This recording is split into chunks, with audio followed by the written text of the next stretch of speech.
"It hurts when I sit down," said the boy, and the taxi driver went straight to the police station. Rachel Turner never imagined that day would completely change her life and that of an unknown boy. She had been working as a taxi driver for 5 years on the busy streets of Boston, always keeping an emotional distance from her passengers, protecting her wounded heart from further pain. But when she saw the boy crying alone at the taxi stand on Commonwealth Avenue, her world came crashing down again. The boy couldn't have been more than 10 years old, clutching a worn-out backpack to his chest and trembling like a leaf in the wind. When he climbed into the back seat and whispered between sobs, "It hurts when I sit down," Rachel felt her heart race in a way she hadn't in a long time. "Where do you want to go, sweetheart?" she asked, adjusting the rearview mirror to get a better look at the boy's face.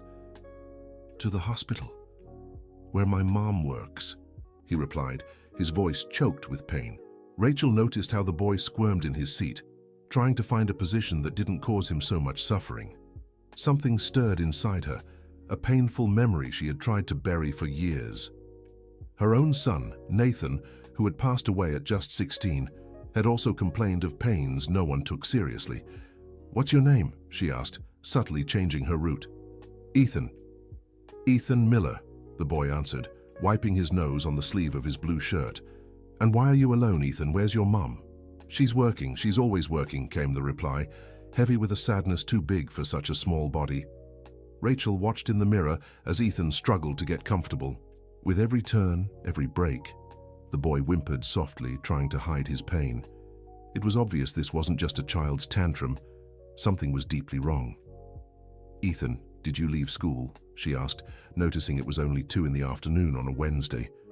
The boy lowered his head and didn't answer. Rachel saw tears falling onto his lap and felt anger rising in her chest. Anger at what she didn't yet know, but something about this situation wasn't right. "The teacher said I was lying," Ethan finally whispered. "Said I was being dramatic, that boys don't feel pain like this." The words hit Rachel like a punch to the gut. How many times had she heard similar comments about Nathan? How many times had she doubted her own son's complaints, thinking it was just a difficult phase of adolescence? Without a second thought, Rachel completely changed course. Instead of heading to the hospital, she turned toward the nearest police station. Her maternal instinct, which she had tried to suppress for so long, surged back with full force. "Where are we going?" Ethan asked, noticing the change in direction. "We're going to fix this, sweetheart. We're going to fix this once and for all," Rachel replied, gripping the steering wheel tighter.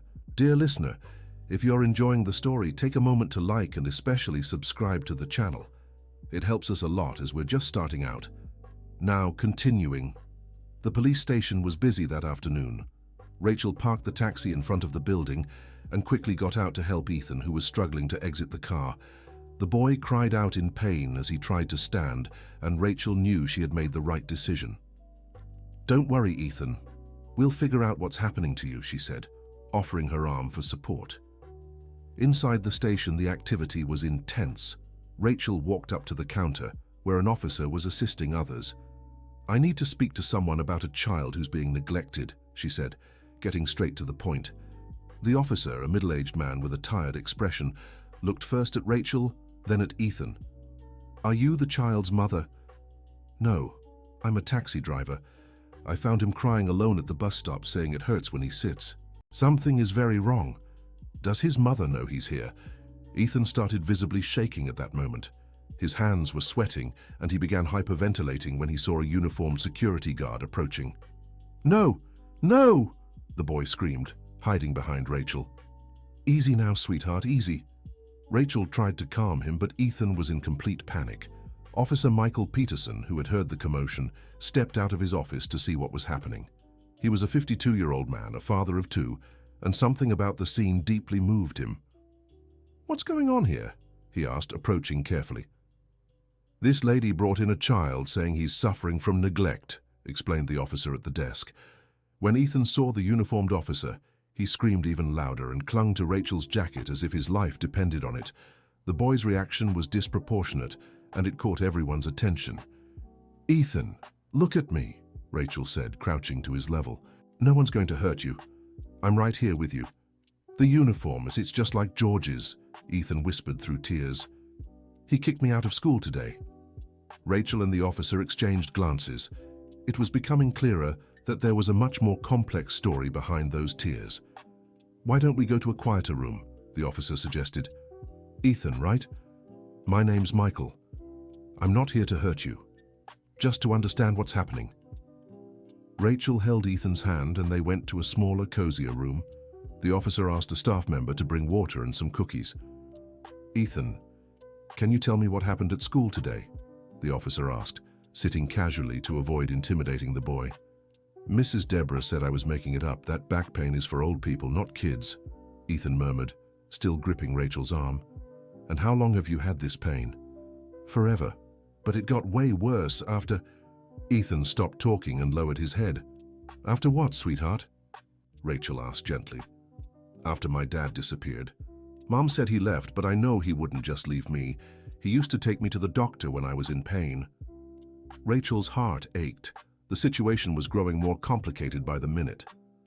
"Ethan, you brought your backpack. Can I see what's inside?" the officer asked. The boy hesitated, but after an encouraging look from Rachel, he opened his worn-out backpack. Inside were crumpled notebooks, some broken pencils, and several folded, crumpled papers. The officer carefully took the papers and began unfolding them. His eyes widened when he saw what they were. "These are medical reports," he said, looking at Rachel.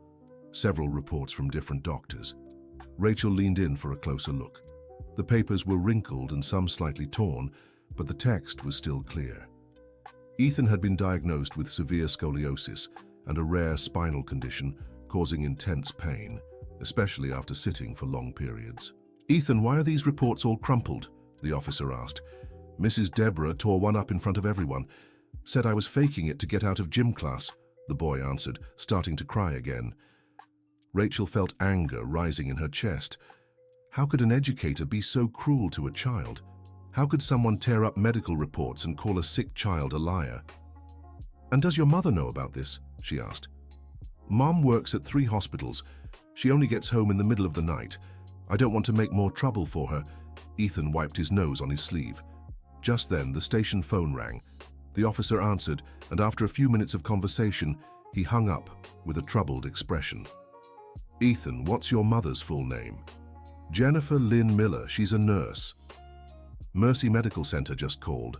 A nurse named Jennifer is desperate looking for her son, who disappeared from school. She said the school called saying he had run away. Rachel looked at Ethan, who turned even paler. "Did they call Mom?" he asked, visibly scared. "Why are you afraid, Ethan?" Rachel asked, holding his hand. "Because now Mom will have to leave work. She'll lose a day's pay." "We really need the money," the boy replied with heartbreaking maturity. The officer stood up and walked to the window.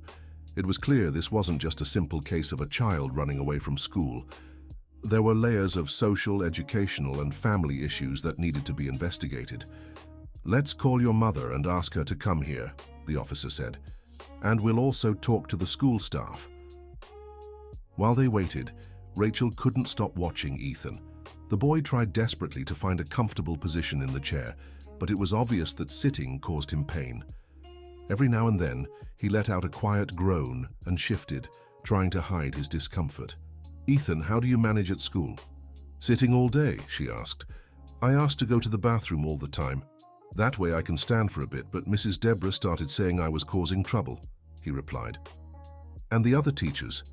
Didn't any of them notice you were in pain?" "The art teacher, Mrs. Catherine, she's nice. Sometimes she lets me stand during class, but she said she can't do anything unless the principal approves."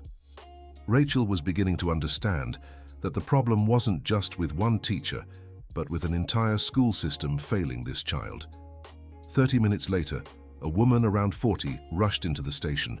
She was wearing her nurse's uniform, her eyes red from crying. "Ethan!" she shouted, running toward the boy. "Mom!" Ethan quickly stood to hug her, but the sudden movement made him groan in pain and nearly fall. Jennifer held her son carefully, immediately noticing his suffering. "Sweetheart, what happened?" "The school said you ran away," she said, examining him with a nurse's trained eye. "The teacher tore up my medical reports, Mom. Said I was lying about the pain." Ethan sobbed into her arms. Jennifer looked at the crumpled papers on the officer's desk, and her expression changed completely, from worry to barely contained rage, reminding Rachel of her own reaction just minutes before. "She tore up the medical reports?" Jennifer asked, her voice shaking with anger. "Not only that, she humiliated him in front of the whole class," Rachel said, introducing herself. "I'm Rachel, a taxi driver. I found your son crying alone at the taxi stand." Jennifer looked at Rachel with a mix of gratitude and curiosity. "Thank you for helping my son, but I don't understand. Ethan, why didn't you tell me what was happening at school?" "Because you work so hard, Mom. You already have enough to worry about," Ethan replied, showing a maturity no child should have. The officer, who had observed the whole scene, approached the family. "Mrs. Miller, we need to talk about what's happening at Ethan's school and about some other issues that came up during our conversation." "What other issues?" Jennifer asked, suddenly alert. "Ethan mentioned his father disappeared. Would you like to file a report about that as well?" Jennifer's face closed off immediately. Rachel noticed the woman had grown visibly uncomfortable with the question. "Robert didn't disappear. He left us. He decided he didn't want the responsibility of a family anymore," she replied, without looking at Ethan. "But Mum, Dad would never leave us," said Ethan, confused. "Ethan, your father made his choice. There's no point holding on to false hope," Jennifer answered, though her voice trembled slightly. Rachel noticed something odd in Jennifer's reaction. As a nurse, she could tell when someone was hiding important information. Dear listener, if you're enjoying the story, don't forget to like and especially subscribe to the channel. It helps us a lot as we're just starting out. Now, back to the story. The detective also picked up on the strangeness in Jennifer's response. "Ma'am, when was the last time you had contact with Robert?" 8 months ago. One day he just never came home from work," she replied, avoiding eye contact. "And you didn't find that strange? Didn't try to find out what happened?" "Detective, my husband was always irresponsible. He'd walked out before. This time he just never came back." Jennifer's answer sounded too rehearsed. Ethan fidgeted in his chair, trying to find a comfortable position. Rachel watched him, noticing how he tried not to show pain to spare his mother further worry. "Jennifer, can I ask you something?" Rachel said, deciding to step in. "You mentioned you work at 3 hospitals. How do you manage Ethan's treatment?" "It's really hard," Jennifer admitted with a sigh. "Since Robert left, I've had to work twice as much just to pay the bills. Ethan's medical reports are from when his father was still here and had insurance through work." "And now? Is Ethan not receiving any treatment?" "I'm trying to get him covered by Medicaid, but the waiting list is long. In the meantime, I can only give him pain meds when it gets really bad." Rachel's heart ached. She recognized this situation all too well, a mother struggling alone to care for a sick child without enough resources or support. "Ethan, do you take medicine every day?" the detective asked. "Only when I can't stand it anymore. Mom says the medicine is expensive, so I only get it when it's really bad," the boy replied. "My God," Rachel whispered. "You're suffering every day, and no one's doing anything to help." Just then, the precinct phone rang again. The detective answered, and after a few minutes his expression turned surprised. "That was Jefferson Elementary. The principal wants to come here to clear up misunderstandings about student Ethan Miller," he said, making air quotes. "Misunderstandings?" Jennifer repeated, visibly irritated. "Tearing up a child's medical reports is a misunderstanding?" "Calm down, Mom," Ethan said, touching Jennifer's arm. "Don't get upset because of me." Rachel watched the interaction between mother and son, struck by how Ethan, despite being just a child, tried to protect his mother emotionally. It reminded her painfully of her own relationship with Nathan. "Ethan, can I ask you something?" she said, kneeling to his level. "Does the pain get worse when you're worried or sad?" The boy thought for a moment before answering. "I think so. When Dad disappeared, the pain got a lot worse. And when Mom cries in her room thinking I don't see, it hurts more too." Jennifer looked at her son with tear-filled eyes. "Ethan, I never wanted you to worry about this. But I do worry, Mom. You work so hard and still have to take care of me when I'm sick." the boy replied, starting to cry again. Rachel stood and walked to the window. The scene was reopening old wounds she'd spent years trying to heal. The memory of Nathan complaining of pain she hadn't taken seriously, the guilt of missing the signs her son had given her. "Rachel, are you okay?" asked the detective, noticing she was emotional. Rachel hesitated. "I've been through a similar situation before. My son also had pains I didn't take seriously. I thought it was just teenage drama." "And what happened?" asked Jennifer, intuitively sensing there was a painful story there. "Nathan passed away 5 years ago. He was 16 and suffering from an illness I took too long to recognize. By the time we finally sought proper medical help, it was too late." Rachel spoke with a trembling voice. Ethan got up from his chair, ignoring the pain, and went to Rachel. "Aunt Rachel, I'm so sorry about your son," he said, touching her hand. Rachel bent down and hugged Ethan, feeling a connection she hadn't expected. "That's why I couldn't leave you alone, Ethan. I couldn't make the same mistake again." At that moment, the police station door opened and 2 women walked in.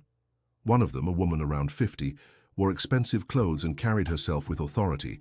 The other, younger, seemed nervous and embarrassed. "Good afternoon.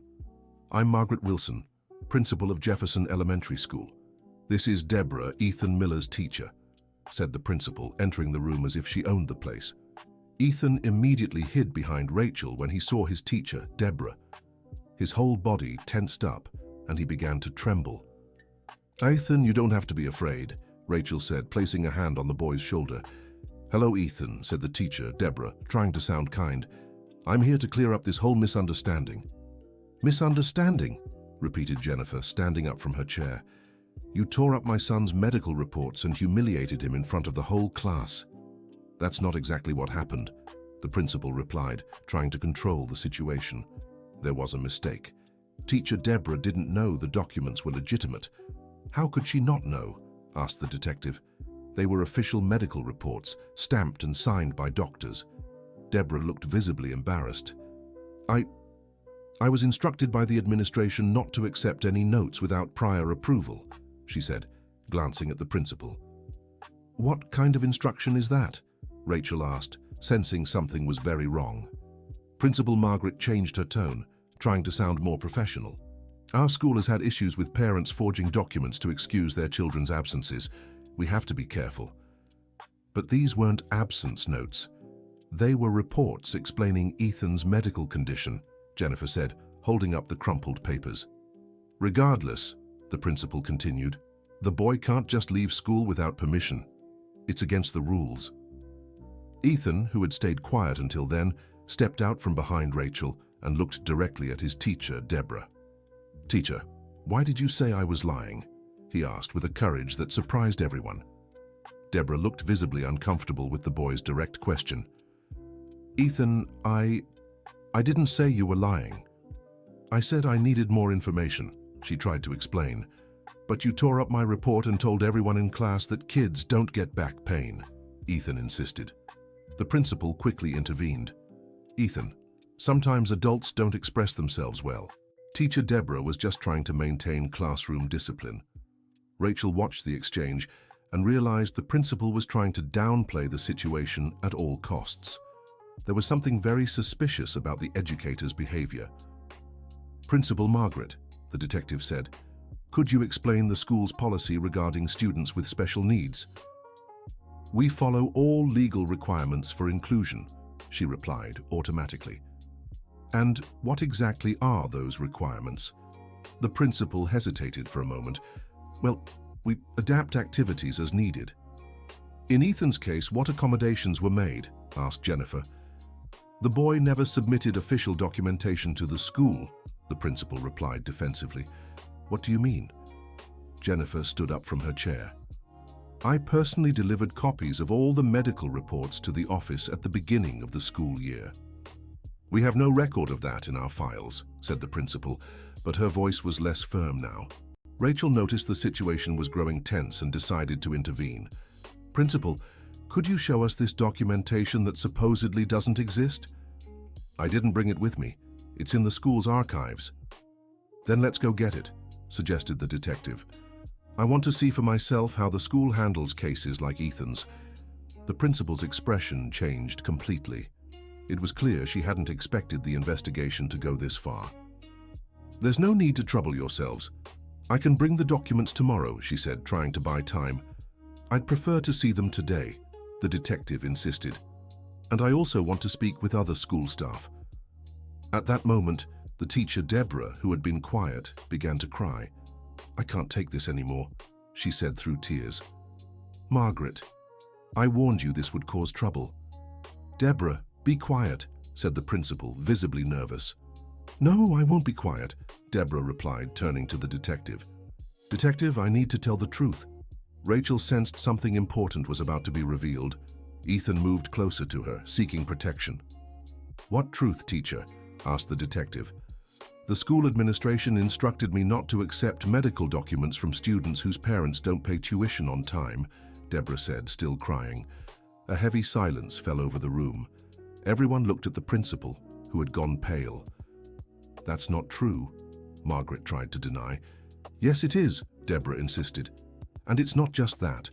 The school receives special government funding for students with special needs, but that money is being diverted for other purposes. Rachel felt anger rising in her chest. How could they use children's suffering for their own gain? Deborah, you don't know what you're saying, the principal said, trying to regain control. Oh, I do, Margaret.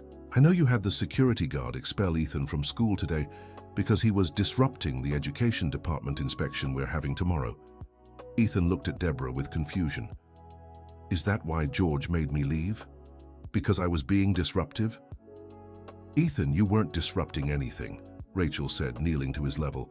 You're a child who needs special care, and that's your right. Jennifer, who had listened in silence, stood and faced the principal.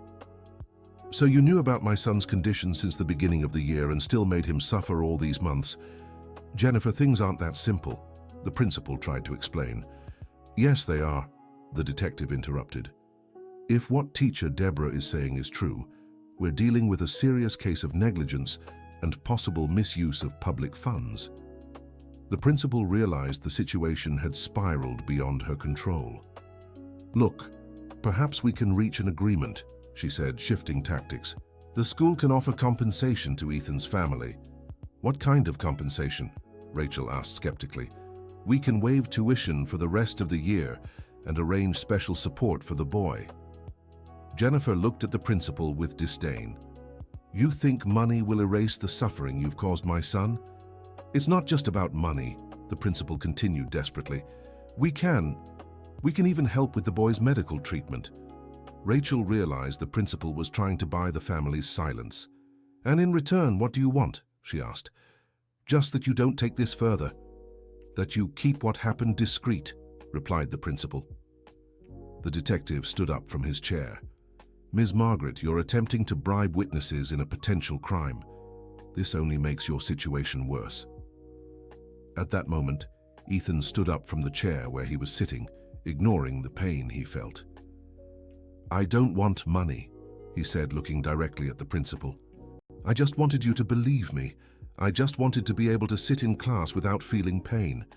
The boy's simple, honest words struck everyone in the room. Teacher Deborah cried even harder, and even the principal seemed shaken. Ethan, Deborah said, stepping closer to the boy. I'm sorry. I know apologizing doesn't change what happened, but I want you to know I deeply regret what I did. Ethan looked at the teacher for a long moment. Teacher Deborah, why did you do that to me? Because I was scared, Ethan, scared of losing my job if I didn't follow the administration's orders. But that doesn't excuse what I did to you, she answered honestly. Rachel watched the conversation between the boy and the teacher and realized Ethan had an emotional maturity beyond his years. Aunt Rachel, Ethan said, turning to her, what do you think I should do? The question surprised Rachel. The boy was asking her opinion on something that could change his life entirely. Ethan, I think you should follow your heart. But remember, other kids might be going through the same thing you did. Ethan thought for a moment, then looked at the detective.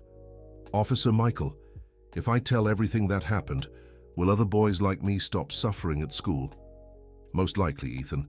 If we find irregularities at the school, They'll be corrected to protect other children too, the detective replied. Then I want to tell everything, Ethan said with a determination that impressed everyone present. Dear listener, if you're enjoying the story, don't forget to like and especially subscribe to the channel. It helps us a lot as we're just starting out. Now, continuing. Ethan's decision to tell everything completely changed the course of the investigation. The detective decided to file a formal police report and open an inquiry into the school's practices. Over the following days, Rachel found herself increasingly involved in Ethan and Jennifer's lives. She offered to take the boy to medical appointments, which they managed to schedule through the precinct's social worker, and to drive him to the temporary school where he was enrolled while the situation at Jefferson Elementary was under investigation. It was during one of these drives that Rachel discovered something that would change everything again. Ethan, you said your pain got worse after your dad disappeared, she said as she drove toward the hospital. It's true, Aunt Rachel. Dad always took me to the doctor. He understood my pain because he had back problems too. Your father also had spinal issues? Yeah. He worked lifting heavy things and always complained about the pain. But he said a man endures anything for his family. Rachel felt something odd about what Ethan had said. Ethan, what exactly did your father do for work? He worked at a moving company, carried heavy furniture up and down. And are you sure he chose to leave you? Ethan was quiet for a moment. I'm not sure of anything, Aunt Rachel. Mom said he left, but I feel like something happened to him. That night, Rachel couldn't sleep. Something about Robert's disappearance didn't add up. The next day, she decided to speak with Jennifer again. Jennifer, can I ask you some questions about Robert? She asked when they went to pick Ethan up from school. Rachel, I'd rather not talk about my ex-husband, Jennifer replied, visibly uncomfortable. I understand, but some things just don't add up for me. What kind of things? Robert abandoned you, but the family health insurance is still being deducted from his paycheck. Ethan told me that yesterday. Jennifer turned pale. How does he know that? Because he's very smart and notices everything. Jennifer, what really happened to Robert? Jennifer pulled the car over and started crying. Rachel, I can't talk about this. Please don't push me. Jennifer, if Robert didn't abandon you, if something happened to him, Ethan has the right to know the truth. You don't understand, Jennifer said through tears. It's too complicated. Then explain it to me. Let me help you. Jennifer stayed silent for several minutes, wrestling with some inner conflict. Robert didn't abandon us, she finally said. He had a serious work accident 8 months ago. Rachel felt her heart race. What kind of accident? He was carrying a very heavy piece of furniture on the 5th floor of a building when the stairs gave way. He fell from a considerable height and suffered severe spinal injuries. And where is he now? Admitted to Massachusetts General Hospital. He's been in a vegetative state since the accident. Rachel was shocked. Now everything made sense. Ethan's worsening pain after his father's disappearance, Jennifer's reluctance to talk about it, the fact that the health insurance was still active. Jennifer, why did you lie to Ethan? Why tell him his father abandoned him? Because I didn't know how to explain to a 9-year-old that his father might never wake up, she answered, crying harder. I thought it would be less painful for him to believe his father left than to know he's lying in a hospital bed unresponsive. But Ethan has the right to know the truth. He has the right to see his father. Rachel, you don't understand. Robert is in a terrible state. He can't move, can't speak, can't even open his eyes. I don't want Ethan to see his father like that. Rachel understood Jennifer's dilemma, but didn't agree with the solution she'd chosen. Jennifer, Ethan is stronger than you think, and besides, he might be in more pain precisely because he feels he lost his father without getting to say goodbye. You think so? I'm sure of it. Children can sense when adults aren't being honest with them, and sometimes the imagination is worse than reality.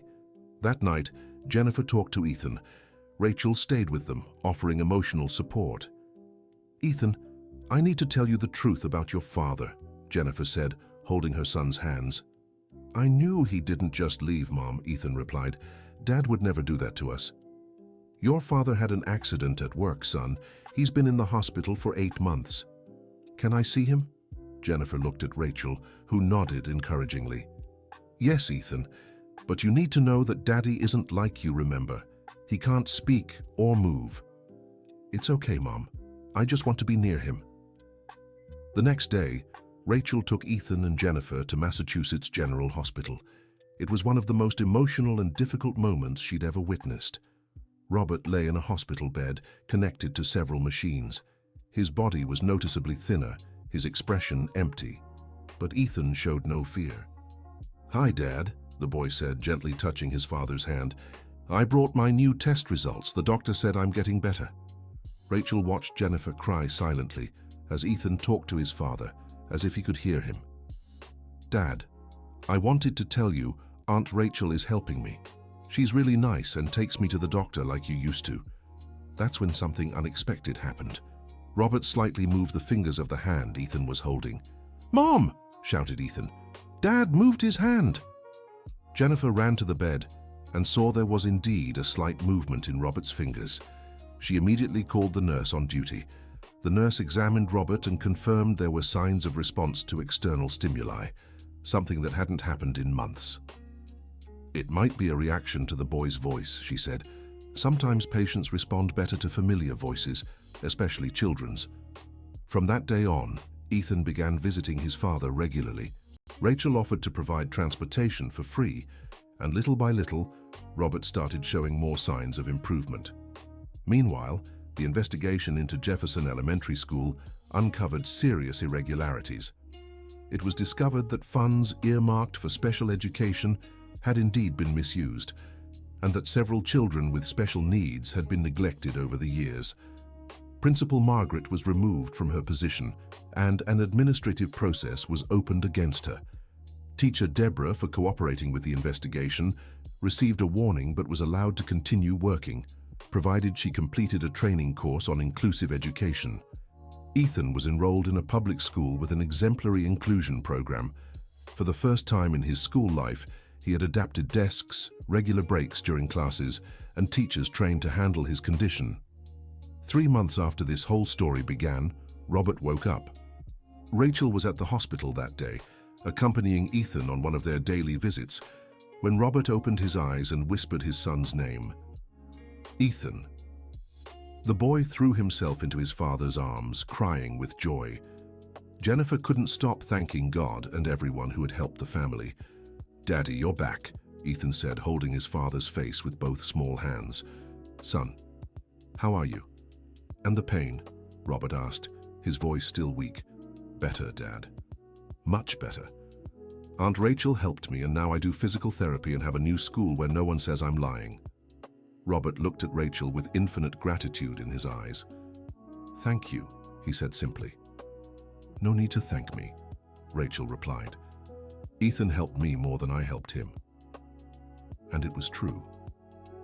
Through Ethan, Rachel had found a new purpose in life. She had created a support network for children with special needs and their families, using her taxi as a free transportation service. Robert's recovery was slow but steady. He had to learn to walk again and do daily physical therapy. The company where he worked was legally required to cover all medical expenses and pay significant compensation to the family. With the compensation, Jennifer was able to reduce her workload to 2 jobs and dedicate more time to her family. Ethan continued his medical treatment with the best specialists, and his pain decreased drastically. 6 months after their first meeting in the taxi, Rachel, Ethan, Jennifer, and Robert gathered for a special ceremony. The city council had approved a bill proposed by Rachel that guaranteed free transportation for children with special needs. "Aunt Rachel," Ethan said during the ceremony, "thank you for not giving up on me that day." "Ethan, you taught me that we should never give up on doing what's right," she replied, hugging the boy who had changed her life. Teacher Deborah was also present at the ceremony. After completing the training course, she had become one of the best public school teachers for children with special needs. "Ethan," she said, approaching the boy, "I want to apologize to you again, and I want to tell you that because of you, I now know how to help other children going through the same situation you did. Teacher Deborah, I already told you I forgive you. And now you can help other boys like me. replied Ethan, with that maturity that always impressed everyone. During the ceremony, Officer Michael gave a speech about the importance of believing in children and properly investigating possible cases of neglect. Ethan's case taught us that sometimes a simple gesture, like a taxi driver deciding to help a child in distress, can change the life of an entire family and even improve an entire system, he said.